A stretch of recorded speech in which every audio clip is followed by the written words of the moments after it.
जय हिंद साथियों, स्वागत है आप सभी का आपके अपने स्टडी प्लेटफॉर्म समग्र जीएस स्टडी पर।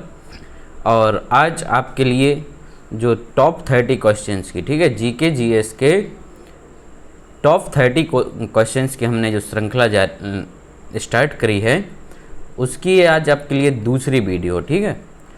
और हमने आपको पहले ही बताया है कि इस श्रृंखला में हम आपके लिए ऐसे सिलेक्टेड क्वेश्चन लाए हैं जो कि आपका कोई भी एग्ज़ाम हो, कोई भी वनडे एग्ज़ाम हो, ठीक है, जीके जीएस का एक अपना महत्वपूर्ण रोल रहता है। तो चाहे आप जूनियर असिस्टेंट की तैयारी कर रहे हों, यूपी पुलिस की तैयारी कर रहे हों, SSC railway, BDO, UP PAT, लेखपाल या इसके अलावा कोई भी एग्ज़ाम हो, आपको सभी जगह जीएस का पोर्शन देखने को मिलता है, ठीक है। तो उसी को ध्यान में रखते हुए मैंने एक ऐसी सीरीज डिज़ाइन की है जो कि आप सभी के लिए काफ़ी सहायक सिद्ध होगी। तो मेरी आप सभी से यही अपेक्षा रहेगी कि आप लोग इस वीडियो को पूरा देखेंगे, ठीक है। साथ ही वीडियो को लाइक भी करेंगे और शेयर भी करेंगे, ठीक। और यदि चैनल पर नए आए हैं तो चैनल को सब्सक्राइब भी करेंगे, ठीक है। सब्सक्राइब करके आप हमारा सहयोग करेंगे, ठीक है।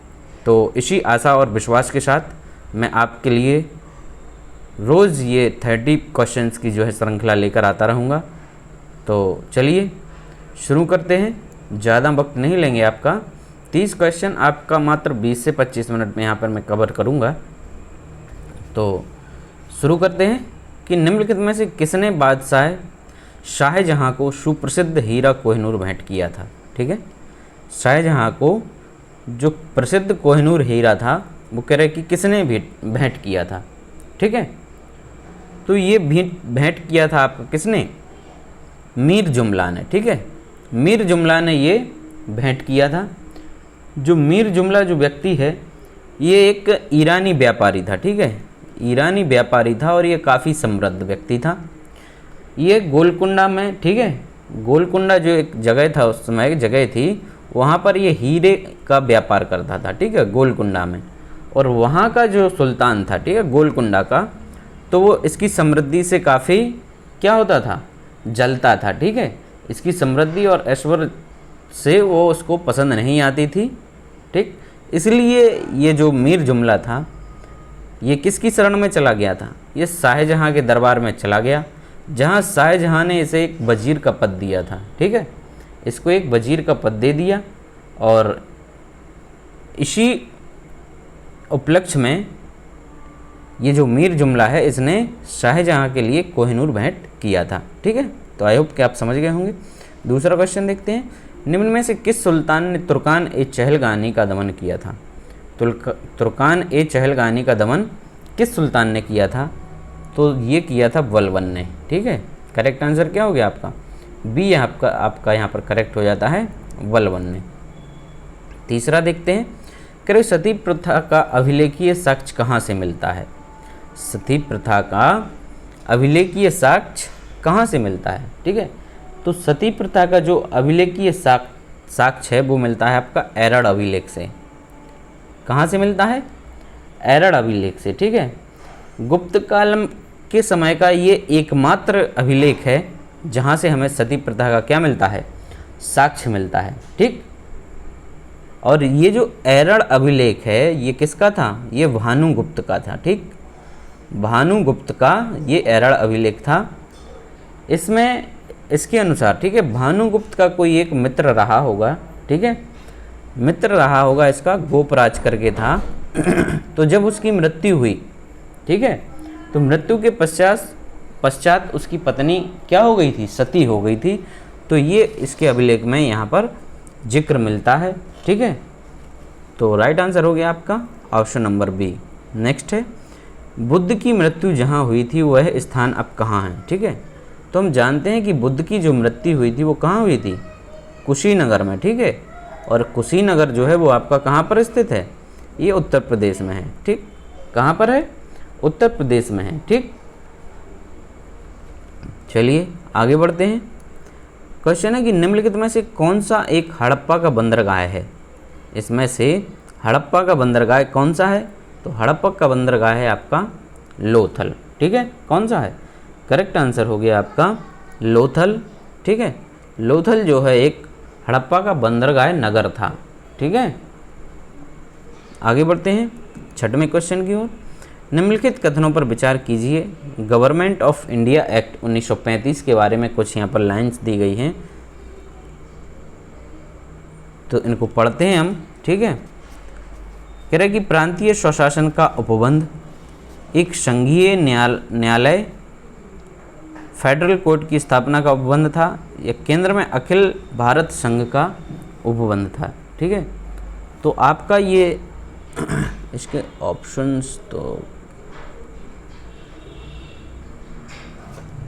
कट गए हैं दोस्त बाय मिस्टेक इसके जो हैं वो ऑप्शंस आपके कट गए हैं। ठीक है, तो आपका इसमें ये जो 3 लाइनें दी गई हैं, ठीक है, यहाँ पर आपको 3 पॉइंट दिए गए हैं, तो तीनों पॉइंट ये इससे संबंधित थे। ठीक है, तो आपका ऑप्शन जो हो जाएगा करेक्ट।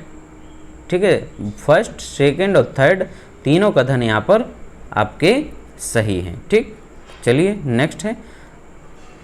मैं एक समाजवादी और गणतंत्रवादी हूँ और मुझे राजाओं और राजकुमारों में विश्वास नहीं है। यह वक्तव्य संबंधित है, किससे संबंधित है? ठीक है, तो यह जो वक्तव्य है यह है जवाहरलाल नेहरू का। ठीक है, किसका है? ये नेहरू जी का वक्तव्य है। आगे बढ़ते हैं। माई एक्सपेरिमेंट विथ ट्रुथ के लेखक कौन थे? ठीक है, माई एक्सपेरिमेंट विथ ट्रुथ यानी सच्चाई के साथ मेरे प्रयोग, तो इसके इस बुक के जो लेखक हैं वो कौन हैं? आप लोग जानते ही होंगे। ठीक है, मिस्टर M.K. गांधी यानी मोहनदास करमचंद गांधी, गांधी जी इसके लेखक हैं। 9वां क्वेश्चन। लॉर्ड कर्जन के समय उग्रवाद के पनपने का मुख्य कारण था। लॉर्ड कर्जन के समय उग्रवाद को पनपने का जो है वो मुख्य कारण क्या था? ठीक है, तो ये था आपका बंगाल विभाजन। ठीक है, बंगाल विभाजन इसका मुख्य कारण था। ठीक है,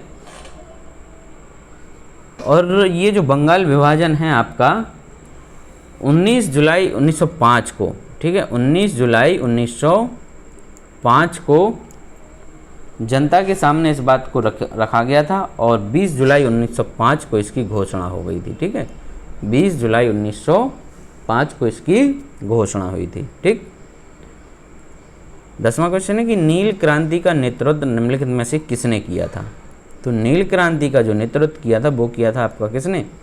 दिगंबर विश्वास और विष्णु चरण विश्वास ने। राइट आंसर क्या हो गया? डी वाला आपका यहाँ पर करेक्ट हो जाता है। 11वां है कि यूरोप का प्रमुख मत्स्यन क्षेत्र डोंगर बैंक कहाँ अवस्थित है? यूरोप का प्रमुख मत्स्यन क्षेत्र जो है डोंगर बैंक वो कहाँ स्थित है? तो ये आपका स्थित है कहाँ पर? उत्तरी सागर में स्थित है। करेक्ट आंसर हो गया आपका ऑप्शन नंबर सी। ठीक है, कौन सा हो गया? सी आपका यहाँ पर करेक्ट हो गया। 12वां क्वेश्चन देखते हैं। निम्नलिखित देशों के समूह में कौन से एक समूह को वेनेलक्स देश कहा जाता है? ठीक है, तो वेनेलक्स देशों का समूह जो है वो है आपका बेल्जियम, नीदरलैंड और लग्जमबर्ग। ठीक है, बेल्जियम, नीदरलैंड और लग्जमबर्ग जो देश हैं इन देशों के समूह को वेनेलक्स देश कहा जाता है। राइट आंसर हो गया आपका ऑप्शन नंबर बी। 13वां क्वेश्चन। निम्नलिखित में से कौन सी चट्टान प्रणाली भारत में नवीनतम है? ठीक है, मतलब नवीनतम चट्टान प्रणाली भारत में कौन सी है? ठीक है, तो भारत में नवीनतम चट्टान प्रणाली का मैं आपको एक क्रम देता हूँ। ठीक है, उसको आप लोग चाहें तो नोट कर सकते हैं। सबसे आर्कियन जो है, ठीक है, नवीनतम का ये आपको यहाँ पर क्रम इस प्रकार मिलेगा कि सबसे पहली होगी आपकी पुरानी आर्कियन, इसके बाद होती है धारवाड़।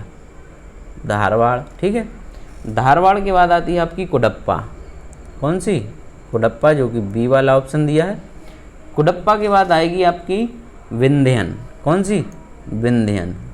ठीक है, विंध्यन, और विंध्यन के बाद आती है आपकी गोंडवाना। ठीक है, गोंडवाना, आप चाहें तो इसको नोट भी कर सकते हैं। गोंडवाना के बाद आती है आपकी दक्कन ट्रैप। ठीक है, दक्कन ट्रैप के बाद आएगी आपकी कौन सी? ये टर्शियरी और क्वार्टनरी। ठीक है, टर्शियरी, और फिर आएगी आपकी आखिरी में क्वार्टनरी। ठीक है, क्वार्टनरी, ये आपके चट्टानों का क्रम है। ठीक है, ये पुराने से नवीनतम की तरफ। तो यहाँ पर जो आपका ऑप्शन दिए गए हैं फिलहाल, इनमें तो आपकी कौन सी है, गोंडवाना है। करेक्ट आंसर है यहाँ पर आपका ऑप्शन नंबर डी, गोंडवाना। ठीक है, चलिए 14वां प्रश्न कि माउंट आबू निर्मित है। तो माउंट आबू जो है वो कह रहा है कि कौन सी शैलों से निर्मित है। तो माउंट आबू जो है वो आपका राजस्थान में, ठीक है, माउंट आबू कहाँ पर है, राजस्थान में, जो सिरोही जिला है एक राजस्थान में, वहाँ पर अरावली जो पर्वत है उसका विस्तार, ठीक है, उसका विस्तार है वो, जो कि माउंट आबू पहाड़ियों के नाम से जाना जाता है। ठीक है, और ये निर्मित है आपका किससे, नीस से। ठीक, किससे निर्मित है, नीस से निर्मित है। तो करेक्ट आंसर हो गया आपका option number C. 15वां question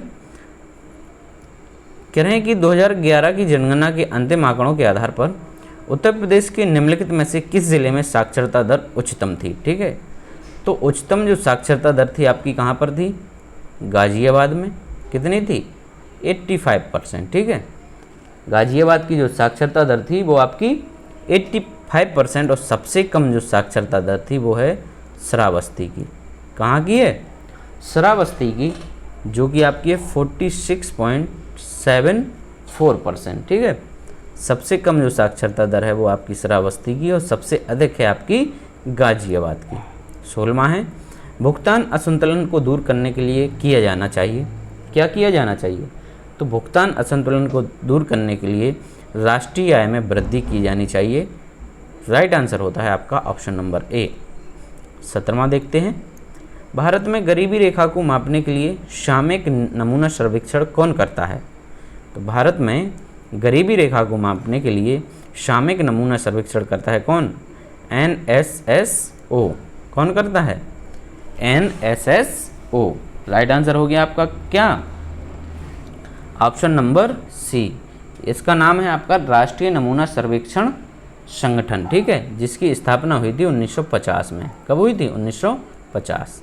18वां question देखते हैं, कह रहे कृषि लागत और मूल आयोग CACP के निम्नलिखित में से कौन कौन से उद्देश्य हैं। तो कौन कौन से उद्देश्य हैं, चलिए पढ़ते हैं। पहला कह रहे हैं कि कृषि मूल्यों का स्थिरीकरण। ठीक है, ये है उद्देश्य इसका। दूसरा है कृषकों के लिए सार्थक वास्तविक आय स्तरों पर सुनिश्चित। ठीक है, ये भी है। और तीसरा कह रहे हैं कि लोक वितरण पद्धति के माध्यम से उपभोक्ताओं को आवश्यक कृषि पण्य उचित दरों पर उपलब्ध करवाकर उनके हितों की रक्षा। ठीक है, तो ये भी आपका सही है। और कह रहे हैं कि कृषकों के लिए अधिकतम मूल्य का सुनिश्चय, कृषकों के लिए अधिकतम मूल्य का सुनिश्चय।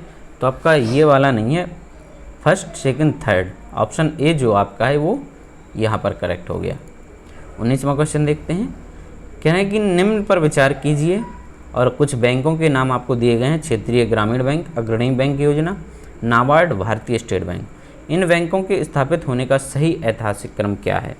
तो हमें यहाँ पर इसका सही ऐतिहासिक क्रम बताना है। ठीक है, तो मैं आपको लिख के दे रहा हूँ।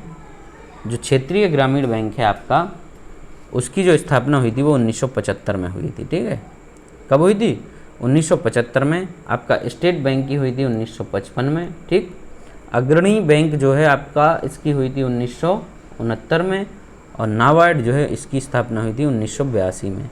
तो अब आप यहाँ से लगा सकते हैं कि पहले आएगा चौथा वाला। ठीक है, चौथा, फोर्थ हो गया। दूसरा आएगा 1969 अग्रणी बैंक। ठीक है, तो ये जो बी है आपका सही बन जाएगा। ठीक है, लास्ट में नाबार्ड 1982। 20वां क्वेश्चन देखते हैं, कह रहे सतत आर्थिक विकास से अभिप्राय है। सतत आर्थिक विकास से अभिप्राय क्या है। तो सतत आर्थिक विकास से आपका अभिप्राय क्या होता है, तो इसका होता है कि वर्तमान पीढ़ी के विकास के साथ साथ भविष्य का आर्थिक विकास। ठीक है, मतलब हमें जो प्रकृति से संसाधन मिले हैं तो हमें इनका अनावश्यक दोहन नहीं करना है।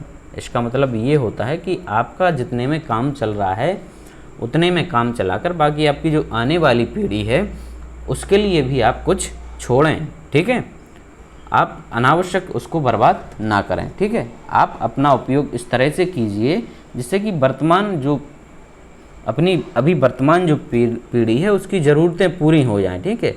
उसकी ज़रूरतें जो है पूरी हो जाएं, लेकिन इस बात का भी आपको ध्यान रखना है कि जो आने वाली पीढ़ी है उनकी ज़रूरतों में कोई कटौती ना हो जाए। तो ऐसे विकास को हम लोग सतत विकास कहते हैं, ठीक है। क्या कहते हैं? सतत विकास कहते हैं। तो राइट आंसर हो गया आपका ऑप्शन नंबर बी, ए हो गया, ठीक है। यहाँ निम्नलिखित कथनों पर विचार कीजिए। चलिए पढ़ते हैं। फिर भारत के संविधान के भाग 9 में पंचायतों से संबंधित उपबंध और उससे संविधान यानी 73वां जो संविधान संशोधन है अधिनियम 1992 के द्वारा अंतः स्थापित किया गया था। बिल्कुल करेक्ट है। भारत के संविधान के भाग 9 में नगरपालिकाओं से संबंध उपबंध है तथा अनुच्छेद 243 क्यू के अनुसार प्रत्येक राज्य के लिए 2 प्रकार की नगरपालिकाएं हो सकती हैं, नगरपालिका परिषद और नगर निगम, ठीक है। तो उपरोक्त कथनों में से कौन सा सही है? तो यहाँ पर जो आपका सही कथन है केवल पहला यहाँ पर सही कथन है। तो राइट आंसर हो गया आपका ऑप्शन नंबर ए, 22वां। राष्ट्रपति द्वारा जारी अध्यादेश जिस अवधि तक मान्य होंगे वह अवधि है, ठीक है। तो अध्यादेश जो है राष्ट्रपति जारी कर सकता है, ठीक है। उसकी जो अवधि होती है वो होती है आपकी 6 माह, ठीक है। 6 माह से 6 माह तक, ठीक। करेक्ट आंसर हो गया बी वाला। 23वां देखते हैं। संसदीय शासन प्रणाली में मंत्री परिषद व्यवस्थापिका के माध्यम से उत्तरदायी होते हैं, ठीक है। तो मंत्री परिषद व्यवस्थापिका के माध्यम से उत्तरदायी होते हैं। किसके प्रति उत्तरदायी होंगे? संसदीय शासन प्रणाली, तो ये जनता के प्रति होंगे ना। अब एक्चुअल में रहें या ना रहें, ठीक है, एक्चुअल में ये जनता के प्रति उत्तरदायी रहें या ना रहें, लेकिन जो संवैधानिक भाषा है उसके अनुसार ये जनता के प्रति ही उत्तरदायी होते हैं। लेकिन हमें नहीं लगता कि आज का कोई भी जननेता जो है वो अपना उत्तरदायित्व ईमानदारी से निभा रहा है, ठीक है। सब लोग सत्ता की लोलुपता के लिए, सत्ता का स्वाद चखने के लिए बेचैन रहते हैं हमेशा, ठीक है। अब देख रहे हैं कि आजकल जो है उसूल बिल्कुल ख़त्म हो गए हैं नेताओं के बीच में, ठीक है। नेता जो है केवल अपनी उनको कुर्सी से मतलब है, और इसके लिए आप देखते हैं कि यदि किसी पार्टी ने किसी नेता को टिकट काट दिया तो वो कहता है कि नहीं, मुझे तो देश की सेवा करनी है, और वो देश की सेवा करने के लिए तुरंत उस पार्टी को छोड़कर नई पार्टी का दामन जो है थाम लेता है। जबकि हकीकत दोस्त आप सब जानते हैं, पढ़े लिखे वर्ग के लोग हैं, ठीक है, और जो हमारा पढ़ा लिखा वर्ग है वो काफ़ी समझता है चीज़ों को। तो इन सब चीज़ों को आप लोग नोटिस करते हैं और गौर किया करें। 24वां है कि विधि का शासन जिस प्रकार की समानता को प्रतिष्ठापित करता है वह है, ठीक है। तो विधि का शासन क्या करता है, क्या कहता है? मतलब कि आपके लिए जो कानून है, ठीक है, मतलब सभी व्यक्तियों के लिए कानून कैसा है? समान है, ठीक है। ये आपका जो रूल्स ऑफ लॉ होता है, यानी विधि का जो शासन होता है, उसमें मेन चीज़ होता है आपका जो प्रोसीजरल कोई चीज़ होती है आपकी कोर्ट में, ठीक है। प्रोसीजरल जो चीज़ होती है, जैसे किसी व्यक्ति ने कोई क्राइम किया, ठीक, किसी ने कोई क्राइम किया, एक ए व्यक्ति है एक बी व्यक्ति है, ठीक। तो इन दोनों व्यक्ति ने एक जैसा क्राइम किया, समान क्राइम किया, तो इनका जो प्रोसीजरल, ठीक है, प्रक्रिया होगी वो समान होगी, ठीक है। यदि ए व्यक्ति उस क्राइम को करके बरी हो जाता है, ठीक है, तो फिर बी को भी बरी करना पड़ेगा आपको। ऐसा नहीं हो सकता कि इसी सेम क्राइम के लिए एक को बरी कर दिया जाए और दूसरे को सज़ा दी जाए। तो यही विधि के समानता की बात है, ठीक है। अर्थात यही हमारी क्या होगी, ये विधि की समानता होगी सभी लोगों के लिए, ठीक। तो इसका जो राइट आंसर है आपका कौन सा हो गया? आपका हो गया प्रक्रियात्मक हो गया, ठीक है, प्रोसीजरल। राइट आंसर हो गया ऑप्शन नंबर बी। निम्नलिखित में से किस वर्ष भारतीय संविधान की प्रस्तावना संशोधित की गई थी? तो भारतीय संविधान की जो है प्रस्तावना संशोधित की गई थी आपकी 1976 में, ठीक है। और कौन सा संविधान संशोधन हुआ था? ये 42वां संविधान संशोधन हुआ था। ठीक, 42वां संविधान संशोधन। और इस संशोधन के तहत, ठीक है, 42वें संविधान संशोधन 1976 के तहत जो है आपकी प्रस्तावना, उसमें